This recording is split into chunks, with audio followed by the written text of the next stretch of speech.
이런 찬양은 저희 교회에 와야만 들을 수가 있습니다.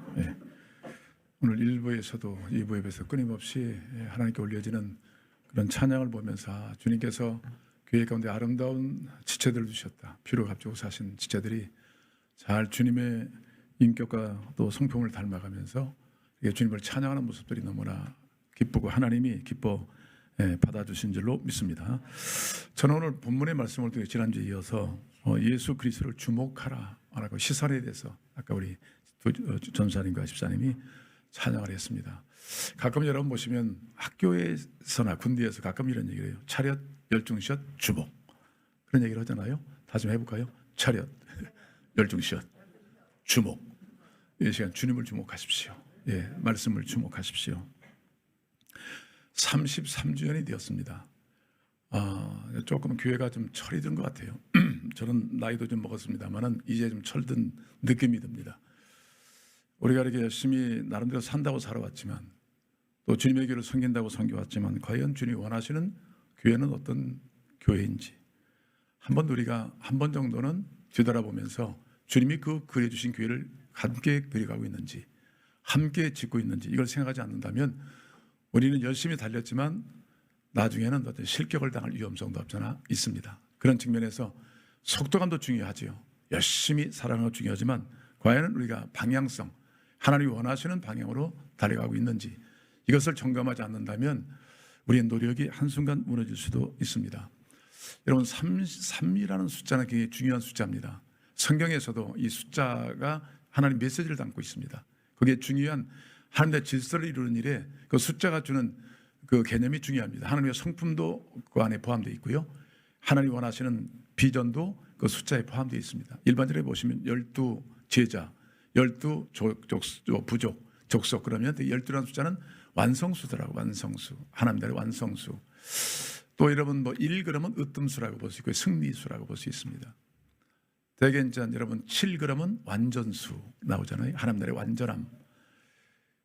근데 일반적으로 3 그러면 3은 신성, 좀 신성하다. 다시 말하면 성자, 성부, 성자, 성령을 의미한다. 그리고 교회적으로는 직분에 의하면 그 왕, 제사장, 선지자 이 3명이 교회에 주어졌거든요. 바로 예수님을 예표하고 있는데 이 정도로 그리고 또 한 의미는 그분이 역사할 때 그 제사장적 사명을 감당할 때 교회는 영적으로 부흥한다.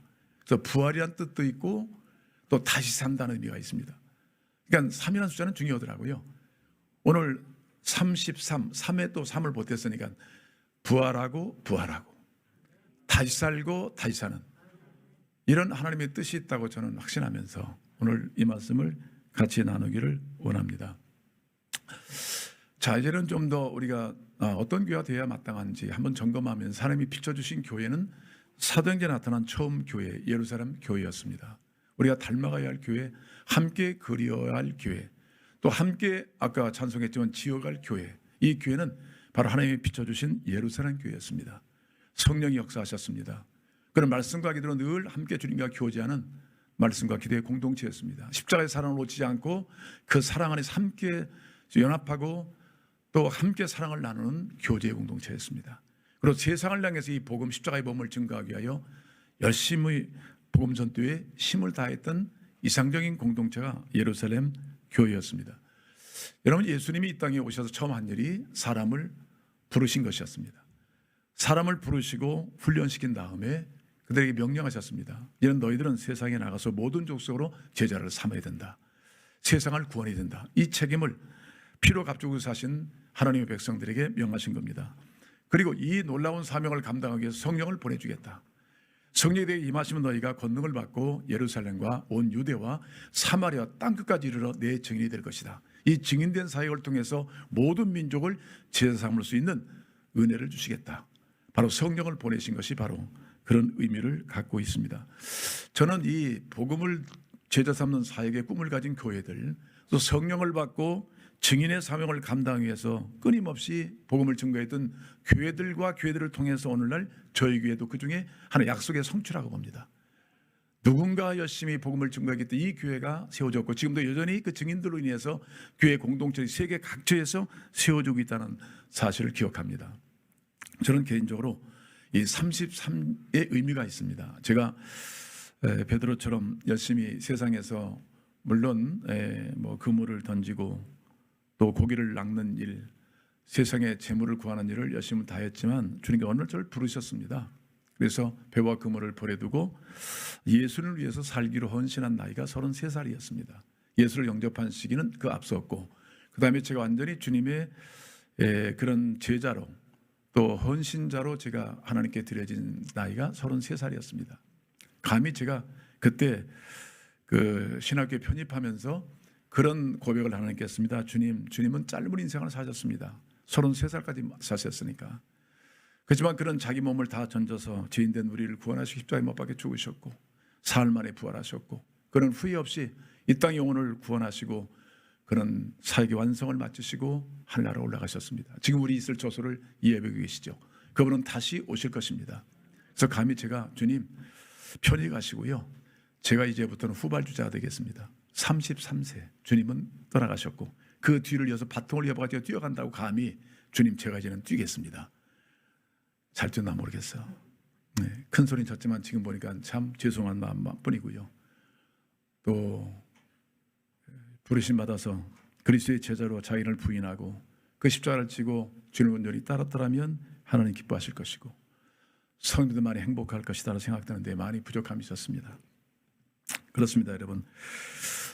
오늘 본문에 보시면 교회의 중요한 역할이 어디 있느냐? 우리는 주께서 피로 값주고 사신 교회입니다. 아멘. 예수의 피 흘림이 없이는 우리가 그를 믿고 구원받을 수가 없었습니다. 그래서 사도 바울은 로마 교인들에게 말하기를 자기는 이 복음을 위하여 택정을 받았다. 하나님의 특별한 선택을 받았다. 그런데 너희도 이 복음을 위하여 하나님의 것으로 불림받았다. 하나님의 것으로 불림받았다. 여러분은 누구 것이에요? 하나님의 것으로 불림받았다. 이 공동체는 주의 피 흘려서 우리 죄를 다 씻겨내시고 아름다운 주의 형상을 있게 하신 하나님 나라의 백성들의 공동체거든요. 하나님의 특별히 너희를 불렀다. 나의 것으로 불림받았다. 그리고 이제는 너희는 세상을 향해서 해야 된다. 그렇게 말씀하시는 거예요. 교회와 선교는 분리될 수 없는 거예요. 그러니까 우리를 교회로 부르셨습니다. 구원해 주셨습니다. 양육해 주셨습니다. 그리스도를 닮게 하셨습니다. 이제는 세상을 향한 선교, 복음을 증거해 영혼을 구원받게 하는 이 막중한 사명이 우리에게 주어졌다는 거예요. 그래서 예수님께서 마지막 제자를 양육하신 다음에 말씀하시기를 너희는 모든 족속으로 제자를 삼아라. 그렇게 말씀하셨죠. 너희와 항상 함께 하겠다. 그러니까 모든 족속으로 제자를 삼는 꿈을 주신 거예요. 이것이 하나님의 꿈이며 예수님의 꿈이었고 제자들의 꿈이었고 그 다음에 교회들의 꿈이었고 나와 여러분의 꿈인 줄 믿습니다. 세상을 향해서 우리 무슨 일을 해야 되느냐? 여러분들은 가는 곳마다 보내신 곳마다 우리는 가장 중요한 것은 뭐냐면 예수의 이름을 증거하여 믿게 하는 것입니다. 우리에게 주어진 막중하고 가장 소중한 사명을 우리 가운데 주신 것입니다. 그래서 저는 항상 말씀드리지만 사도행전을 통해서 주님 말씀하셨어요. 내가 성령이 내게 임하시면 내가 뭘 받고? 권능을 받고 그 다음에 권능 받으면 예루살렘과 온 유대와 사마리아와 땅까지 이르러 내 증인이 되리라 하시니라. 아멘. 그러니까 궁극적으로 성령을 교회 가운데 보내주신 것은 우리로 하여금 그 능력 안에서 이 복음을 세상에 증거하여 죄와 사망에 빠진 영혼을 구원하여 하나님의 백성 삼는 것이 교회된 우리에게 중요한 사명이라는 것입니다. 그래서 저희 교회는 항상 말씀드리지만 주님의 지상명령, 최후의 명령이 우리 교회가 순종해야 할 첫 번째 사명이다. 최후의 명령, 모든 쪽 제자를 삼아라. 이 명령이 성령을 받은 우리 교회는 첫 번째 사명이 제자를 삼기 위해서 전도하고 구원하여 양육하고 또 다른 제자를 삼는 이 사역을 끊임없이 감당하는 것이 교회적 가장 중요한 사명이다. 이걸 가지고 33년을 달려왔던 주의 교회입니다. 여러분, 선교의 주체, 교회의 주체는 바로 누구냐면 성령 하나님이십니다. 아멘. 여러분, 구원받은 것도 나의 어떤 큰 힘에서 구원받은 게 아니에요. 전적으로 성령이 내 안에 개입하셔서 우리 마음을 열게 하시고 예수님의 복음을 받아들이게 하신 거예요. 모든 주도권은 성령이 갖고 계십니다. 아멘. 성령이 땅에 오신 것은 뭐냐면 우리를 구원하시고 온전한 하나님의 백성 삼으시려는 이 하나님의 비전을 성취하기 위해서 성령을 이 땅에 보내신 거예요. 그래서 교회가 성령 받지 못하면 결코 꿈이 없어요. 하나님 나라 완성을 이룰 수가 없습니다. 그러나 능력을 받으면 그 옛날 우리 사도행전에 나오던 빌립 집사나 스데반 집사처럼 참 이쪽으로는 부족하지만 하나님의 큰 일을 감당했던 그런 일들이 다 위로부터 오신 성령의 능력을 받았기 때문에 가능한 줄로 믿습니다. 여러분, 선교의 주체는, 믿음의 주체는, 또 사역의 주체는 다 성령이십니다. 아멘. 그래서 선교의 사도행 13장에 보시면요, 예루살렘 교회가 그 열정을 가지고 기도하면서 또 다른 교회를 세웠는데 그게 안디옥 교회예요. 안디옥 교회. 이 안디옥 교회는 정말로 성령의 어떤 역사 속에 세워진 교회입니다. 하나님의 성령을 받은 사람이 복음 증거하고 그 중에 대표적인 사람이 바나바였습니다. 바나바. 이 사람이 예루살렘 교회 충성스러운 일꾼이었습니다. 잘 훈련된 그리스도의 제자였습니다. 그런데 하나님께서 때에 맞춰서 안디옥 교회 이방인 지역에 새로운 부흥이 일어나기 시작했습니다. 그때 교회를 세울 때 바나바를 파송한 거예요. 다 영의 사람들이에요. 다 성령의 사람들입니다. 그곳에 가서 복음을 증거하기 시작했는데 교회가 부흥하기 시작한 거예요. 그럴 때 바나바가 바울을 불러서 함께 동역을 하기 시작했습니다. 근데 하나님께 때가 되심에 13장 2절을 보시면 이렇게 말하고 있어요. 주를 섬겨 금식할 때. 그러니까 이 교회는 끊임없이 하나님의 꿈을 성취하기 위해서 더 헌신되고 하나님을 찾았던 교회예요. 주를 섬겨 금식할 때. 오늘 이 교회 진짜 사명을 상실하지 않고 우리를 우리 되게 하시고 교회를 교회 되게 하시고 우리를 죄에서 구원하시고 우리를 온전케 하신 이 하나님의 꿈, 하나님의 사명은 복음 전도에 있다. 하나님 나라를 확장시키는 데 있다는 걸 알고 그들은 전심으로 기도하면서 주님의 은혜를 구하기 시작했을 때 그때 성령께서 말씀하셨어요. 주님 말씀하시기를 성령이 이르시되 내가 불러 시키는 일을 위하여 바나바 사울을 따로 세우라겠어요. 가장 대표적인 일꾼을 따로 세워라. 그러니까 성령이 말씀하신 거예요. 그러니까 선교의 주도권, 교회의 주도권, 사역의 주도권, 신앙의 주도권, 모든 주도권은 누가 갖고 계시냐면 성령 하나님이 갖고 계신 거예요. 그 옛날 온 우주 만물을 창조하셨던 그 하나님께서, 성삼위 하나님께서 그 불신, 즉 죄로 말미암아 하나님이 주신 에덴을 잃어버리고 죄 가운데 살아가는 영혼을 불쌍히 여기시고 성령을 보내셔서 다시 기회를 세우시고 영혼들을 다시 불러 모시고 에덴으로 복귀하시는 하나님의 재창조 사건이 이 복음인 줄로 믿습니다. 그래서 그때는 그들이 금식하며 기도하며 두 사람에게 안수하여 보냈다고 했어요. 그러니까 하나님 말씀에 순종했어요. 그들의 꿈은 뭐냐면 어쩌든 교회는 세상을 복음화시켜야 된다. 세상을 구원시켜야 된다. 이 복음이 흘러넘쳐서 영혼들을 구원하도록 해야 된다. 이 꿈이 이 교회에 살아있었던 거예요. 누가 주도했어요? 성령이 주도하셨어요. 성령이 역사하셨다. 여러분 사도행 16장에 보시면 성령이 이 바울과 바나바가 얼마나 헌신되고 충성스러운 일꾼입니까? 보냄을 받았어요. 아시아에서 복음을 전하기를 꿈을 갖고 열심히 아시아 지역으로 침투하기를 원했는데 아무리 애쓰고 힘쓰더라도 하나님의 예수의 영이 막으셨어요. 성령이 아니다. 그들이 열심히 다시 한번 도전했지만 안 됐어요. 그때 그들은 하나님의 성령의 충만을 받았기 때문에 하나님 뜻이 어디 있을까? 다시 무릎 꿇고 기도할 때 밤에 환상이 나타났어요. 그리고 마게도냐에서 건너와서 우리를 도와라는 손짓이 나타났어요.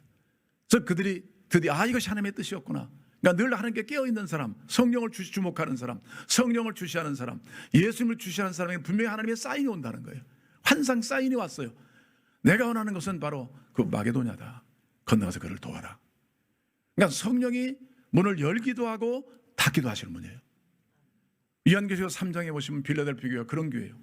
하나님께서 이 교회를 세우시고 하나님 문을 열고 닫기도 하시는 주님. 닫으면 10사람이 없고 열면 5사람이 없는 그분이 빌라델피아 교회 주인이셨습니다. 그러니까 우리의 삶의 가장 강력한 주권자, 주인은 바로 우리를 구원하신 예수 그리스도신 거거든요. 그분이 문을 열면 닫을 사람이 없어요. 좀 생각해 보면 여러분 마음을 열으셔서 예수를 믿게 됐잖아요. 성령 사역했습니다. 어떤 사역을 할 때도 내 마음을 좀 닫히고 어려운 환경 가운데 결정하기 어려울 때 우리 마음에 살씀이 오셔서 우리 온유한 성령께서 우리 완악한 우리 마음을 만져주셨어요. 또 회개케 하시고 그 일을 참여케 하시고 어렵고 힘들 때 우리 마음을 깨우쳐서 기도하게 하시고 또 하나님 말씀을 보내주시고 그 말씀을 따라 순종케 하신 모든 사역을 보면 내주하시는 성령님의 사역이었습니다. 우리가 예수를 믿게 된 것도 성령으로 말미암아 않고서 예수를 주시할 수 없었는데 성령이 역사하신 증거가 여러분 입술에서 예수는 주님이시다는 고백을 하게 한 거예요. 모든 삶과 사역의 배우는 완전하신 하나님의 성령이 우리 가운데 역사하고 있다는 사실인 것입니다. 그래서 드디어 마게도냐로 가서 이 복음을 증거할 때 빌립보 시작 에베소 그 지역으로 확산되기 위해서 이 복음이 흘러넘친 거예요. 여러분 우리 사역에 보면 내가 원하는 사역이 있어요. 그러나 그 사역이 전부는 아니에요. 그는 아시아로 가고 싶었지만 주님은 온 땅을 두루 감찰하시는 주님이십니다. 그래서 하나님은 아세요. 먼저 어디를 복음을 전해서 어떻게 전략적으로 이 세상이 구원을 받을 것인가 아시기 때문에 우리는 하나님의 음성을 듣고 예수님을 주시하고 주목하고 또 성령을 주목할 때 주님께서 분명히 우리한테 환상을 통해 말씀을 통해서 말씀하시고 당신의 뜻을 이루도록 도우실 줄로 믿습니다. 저는 개인적으로 그 신학교 때 좀 여러 차례 제가 말씀드린 것 같습니다. 이 말씀 보면서 제가 성경을 열어서 말씀을 가리키거나 배울 때 하나님께서 그 말씀을 주셨어요. 첫째는 내가 앞으로 하나님 나라를 위해서 일할 때 교회 충성을 다하라. 있는 교회에서 충성을 다해라. 인정된 일꾼이 되어라. 저는 5년 동안 저를 파송한 교회를 한 발짝도 밖으로 나간다는 생각을 할 때는 막 제가 슬퍼졌어요. 얼마나 교회를 뜨겁게 사랑했는지 말할 수 없습니다. 이게 전부인 줄 알고. 근데 주님께서 네가 이 교회를 떠나서 새로운 교회를 세울 때 모교회가 있는 지교를 세워야 된다. 그러니까 예루살렘 교회가 안디옥 교회를 낳듯이 거기서 충분한 훈련을 받고 인정된 일꾼으로 교회 사랑과 기도를 받으면서 이 교회가 시작될 때 또 다른 교회를 세울 수 있는 동력이 된다.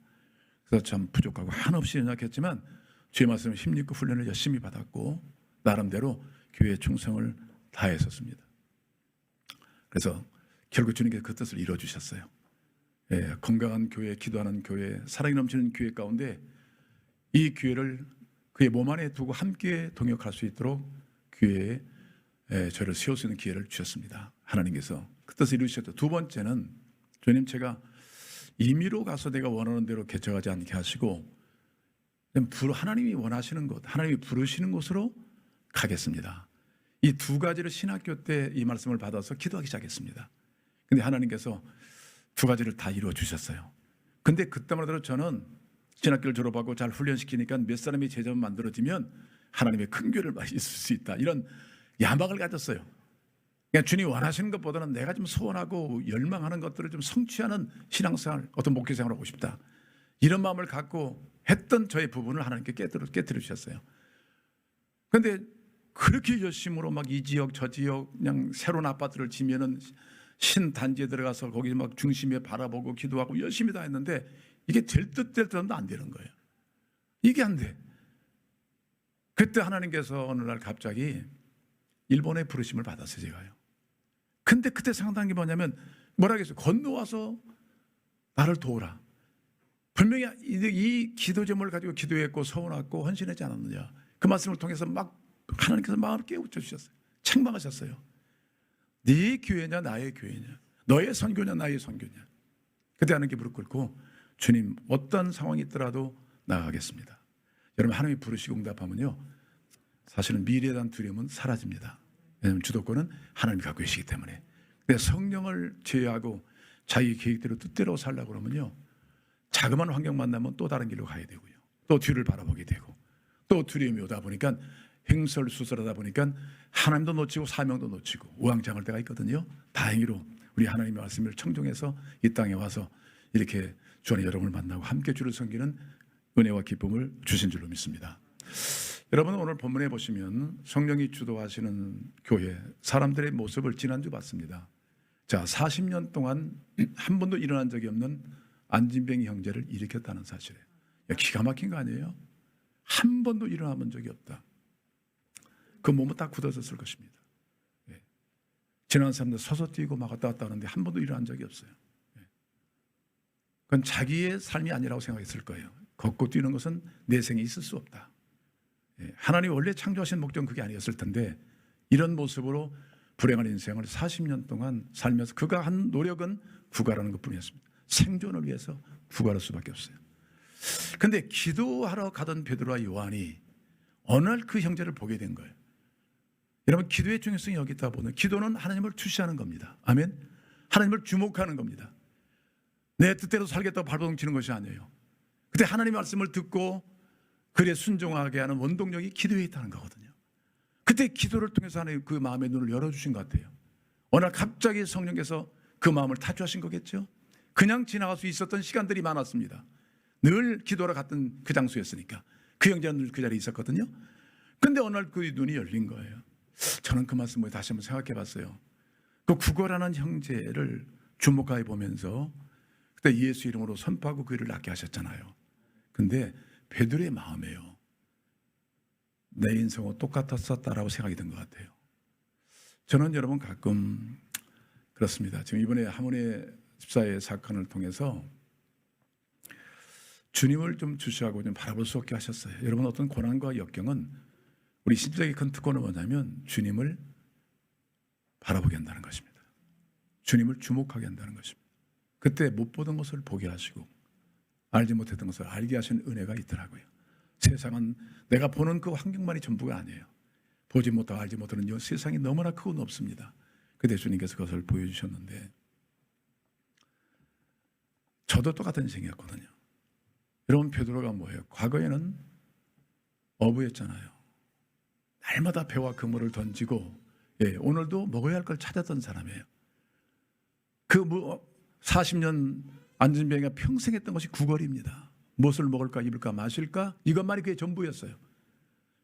근데 어느 날 그는 실패했어요. 아 인생에서 실패, 이 전문 어부도 실패할 수 있구나. 한 마리도 밤이 맞도록 수고했지만 한 마리 잡지 못해서 이게 전부가 아닌데 그런 두려움이 있었겠죠. 그때 예수님의 말씀을 듣고 베드로가 밤이 맞도록 수고해 얻은 것이 없지만 여러분 구걸한다고 매일 얻는 것도 아닐 거 아니에요. 그러니까 말씀에 의지하여 내가 그물을 이긴다 하고 그물을 던졌더니 배가 찢어질 정도로 고기를 잡았다. 그걸 보고 기적을 통해서 그는 누구를 만났냐면 하나님 만난 거예요. 예수님 만난 거예요. 그러니까 기적이란 중요한 것은 뭐냐면 그 자체가 목적이 있는 것이 아니라 예수님을 더 주목하게 만드는 수단과 방법이 기적인 것입니다. 우리 여러 체험들은 뭐냐면 공적으로 예수님께 나가서 예수의 말씀 그대로 청종하고 믿고 따르도록 하는 것이 기적의 출발입니다. 그때 베드로가 그 사실을 알고 자기도 동의했던 사람이에요. 날마다 손을 내밀고 구걸했던 인생이었구나. 근데 예수로 말미암아 지금은 사람을 구원하고 하나님 나라를 확장시키는 쓰임받는 베드로가 됐단 말이에요. 오늘 앉아있는 그 영혼을 바라보고 나와 똑같았었구나. 그런 마음을 가지고 너도 일어나기만 하면 나처럼 영혼들을 구원할 수 있는 그 크고 넓은 자리에서 활동할 수 있을 것이라는 그런 도전을 받고 그 능력은 내게 있는 것이 아니라 예수께 있다. 그래서 고침받은 사람과 많은 사람들이 누굴 주목하냐면 베드로 요한을 주목했다고 했잖아요. 12절 보시면 왜 우리를 주목하느냐, 왜 나를 주목하느냐, 이 능력과 이 모든 행한 일이 우리의 능력과 경건으로 된 줄 아느냐, 내가 된 줄 아느냐, 우리의 그 능력이 커서 된 줄 아느냐, 그게 아니다. 16절에 보시면 예수를 믿는 믿음이 이 사람을 완전케 하였느니라. 아멘. 결국 예수를 바라봐야 된다. 오늘 수많은 우리 존경하는 사람도 있을 것입니다. 저 사람의 도움 때문에 우리가 때로는 회복될 때도 있었을 것입니다. 궁극적으로 영원히 완전히 바라볼 분은 예수 그리스도 한 분이라는 거예요. 그래서 우리가 항상 전인격적인 치유를 얘기를 하잖아요. 여러분 이 사람의 몸이 불편했던 사람이에요. 오늘 우리 가운데서도 몸이 불편하신 분도 많이 있어요. 그러나 하나님의 눈으로 관점으로 볼 때는 육체가 전부가 아니잖아요. 정신도 있고 영혼도 있거든요. 어느 사람 육체적인 장애가 있지만 더 놀라운 것은 영적 장애예요. 이 모든 것을 완전케 하실 분은 창조자이신 하나님만 가고. 그래서 예수를 주목하라, 하나님을 주목하라. 오늘 교회는 하나님을 주목할 때 성령의 권능을 받고 힘을 얻고 능력을 받고 보여주신 것을 보면서 이 복음을 세상에 흘려보내는 통로로 쓰임받기 하나님 원하시기 때문에 우리는 끊임없이 예수를 주로 예수님을 완전하신 전능자로 끊임 출시하고 나갈 때 이 땅의 어려움과 문제를 극복하고 하나님 나라를 완성할 수 있다. 아멘. 이 사실을 주님께서 우리 가운데 보여주시는 겁니다. 여러분 기적이라는 것은 전적인 하나님의 능력입니다. 아멘. 초월적인 하나님의 영역에서 이루어진 능력이거든요. 우리 때로는 인간이 할 수 없을 때 하나님의 은혜를 구할 수밖에 없습니다. 오늘 12절에도 이렇게 말씀하고 있어요. 베드로가 이것을 보고 백성에게 말하되 이스라엘 사람들아 이 일을 왜 놀랍게 여기느냐. 왜 놀랍냐. 이건 놀라운 거 아니다. 하나님이 하시면 다 되는 거다. 사람은 놀라운 일이지만 하나님은 간단하게 할 수 있는 문제잖아요. 아멘. 그래서 주님의 일은 사람은 할 수 없지만 하나님 할 수 있다. 하나님 하시는 일은 이렇게 안전벨을 일으키고 죽은 자를 살리고 병든 자를 고치고 온전케 하시는 능력이 하나님께 있다. 왜 놀래냐. 여러분, 우리 하나님의 오시는 너무나 우리에게는 어려운 일이지만 하나님은 쉬운 일이다. 하나님의 능력을 우리가 신뢰될 줄로 믿습니다. 그리고 말하기를 우리의 개인의 권능과 경건으로 이 사람을 걷게 하는 것처럼 왜 우리를 주목하느냐. 주목한다는 뜻은 뭐냐면요, 열심히 바라본다는 뜻이더라고요. 어떤 환경을 만났을 때 누구를 주목하느냐 굉장히 중요한 요소거든요. 그러니까 뭘 주목하느냐. 이 초대교회는 여러분 기적만 나타나는 교회가 아니에요. 이후에 보면 엄청난 고난이 찾아왔습니다. 근데 고난이 올 때마다 누구를 주목합니까? 성령을 주목하고 예수를 주목하는 그 지혜와 능력이 위로부터 온 거예요. 이게 교회의 특별한 은혜거든요. 기적을 통해서도 이 복음 증거에 놀라운 기회를 삼았고, 고난이 오더라도 성령의 충만 받아서 또 다른 영혼을 계속 구원해 나가는 그 충만한 역사가 계속 일어난 교회를 보면 역시 성령이 교회와 선교의 주도권을 갖고 계시는 능력의 하나님이시다 하는 사실을 발견하게 됩니다. 여러분, 여기서 구원받은 사람들이 한 일이 뭐예요? 이 환자가, 이 형제가 고침받았어요. 그랬더니 일어나서 걷고 뛰고 어떻게 했어요?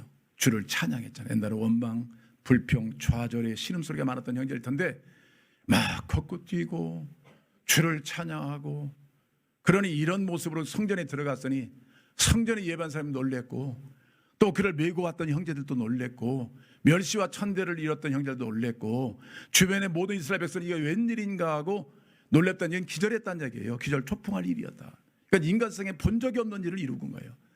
여러분, 이 복음은 이렇게 파문이 일어나요. 원 이상의 복을 하나님이 주시기를 원하십니다. 구걸의 몇 푼을 받으면 해결되게 생각했던 것, 근데 그 이상의 복을 생각하는 것과 구하는 것에 넘치도록 하실 우리 하나님의 은혜가 준비됐다는 것을 믿으시길 바랍니다. 이 축복이 막 파문처럼 일어난 거예요. 한 사람의 이 안전병에 일어났어요. 하나님의 은혜와 기적으로 일어났습니다. 이 사람은 뭐 끝난 게 아니라 이 파문이 계속된 거예요. 여러분, 옛날에 이제 그 강에다 돌 던지면 막 일어나잖아요. 주렁주렁. 그런 것처럼 이 축복의 파문이 일어난 거예요. 우리 한 사람을 통해 일어난 놀라운 역사가 예수 한 분으로 온 세상이 구원을 받듯이, 또 한 사람 아담이 범죄함으로 모든 사람이 죄인이 된 것처럼 한 사람의 권리 중요하다는 거지. 오늘 여러분의 권리 굉장히 중요합니다. 우리는 안진병이었어요. 우리 자력으로는 구원받을 수 없는 존재였습니다. 그런데 예수 그리스도를 믿음으로 구원받고 우리는 자유하는 그리스도인이 되었습니다. 죄에 대해서, 죽음에 대해서 우리 영원히 산다는 확신을 가지고 용서받은 하나님의 사람으로 우리는 살고 있습니다.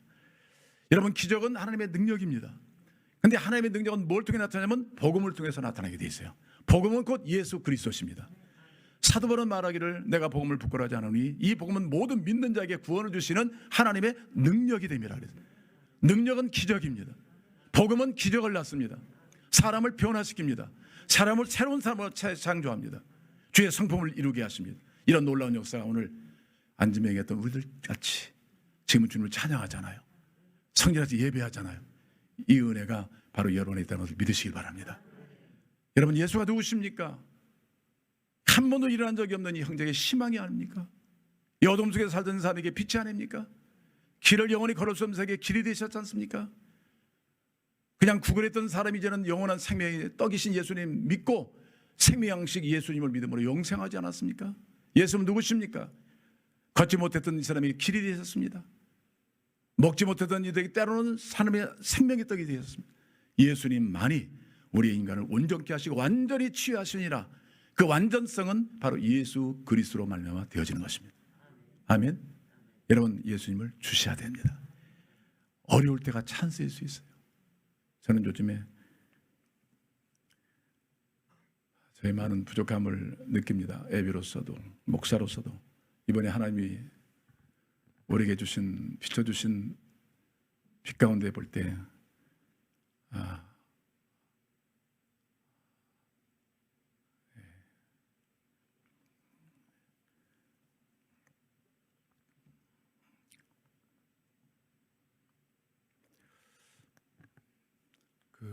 오늘 말씀처럼요, 사람의 능력과 경건으로 되는 것이 아니더라고요. 아멘? 아니에요. 우리 내일 어떻게 될지 몰라요. 은과 금이 전부가 아니다. 우리의 명예, 지위 전부가 아니에요. 사람은 하나님부터 나왔고 하나님과 교제하며 살게 되었고요, 주님의 뜻을 이루며 살게 되었어요. 모든 걸 다 잃어버리더라도 예수를 얻을 수 있다면 우리는 세상에 놀라운 변화를 줄 수가 있습니다. 은과 금은 내게 없을지라도 나사렛 예수님 일어나 걸어라.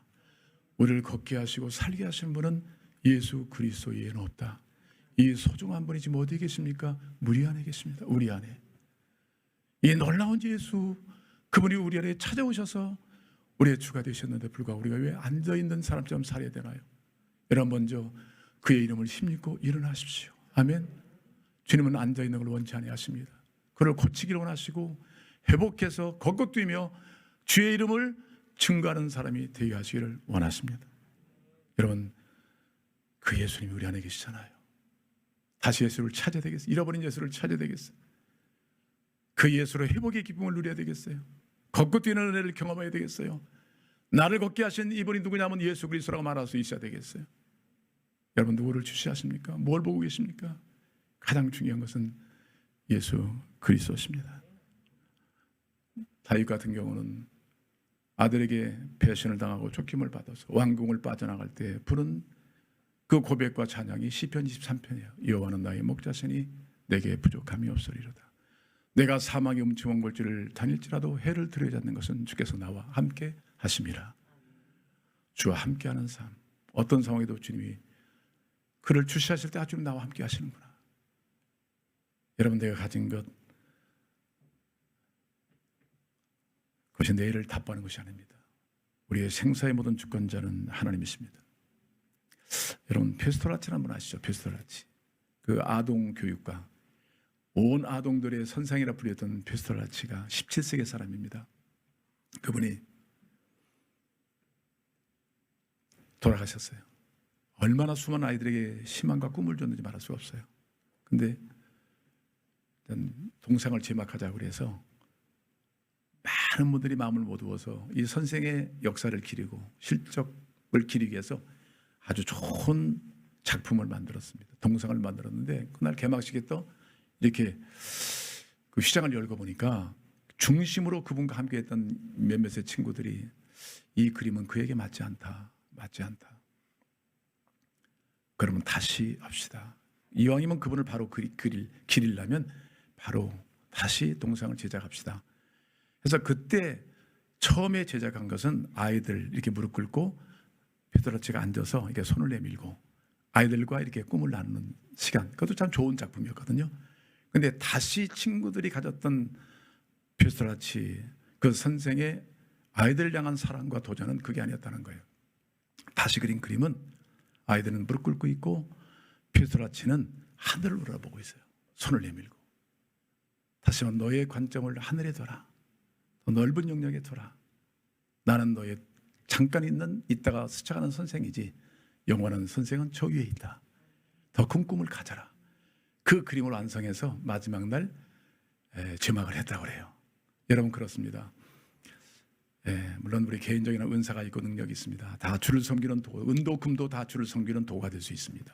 다 주께 쓰임 받을 수 있다면 그처럼 영광스러운 게 없습니다. 그러나 궁극적으로 우리가 끝까지 주시해야 할 분, 어떤 상황 환경에도 놓치지 아니할 그분은 죽으셨다가 부활하시고 지금 살아서 우리 안에 계신 예수 그리스도십니다. 그 이름이 증거되는 것마다 수많은 영혼은 안짐에게 일어나기 시작합니다. 죽은 자가 살아나기 시작합니다. 병든 자가 고침받기 시작합니다. 상한 자가 싸매을 받습니다.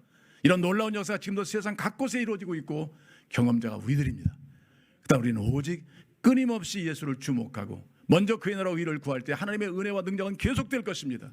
그 이름을 증거하여 교회다운 교회, 땅까지 복음 선교를 이루어가는 사도행전 1장 8절에 증인된 삶을 살아가는 우리 모두가 되기를 주의 이름으로 축복합니다. 기도하겠습니다.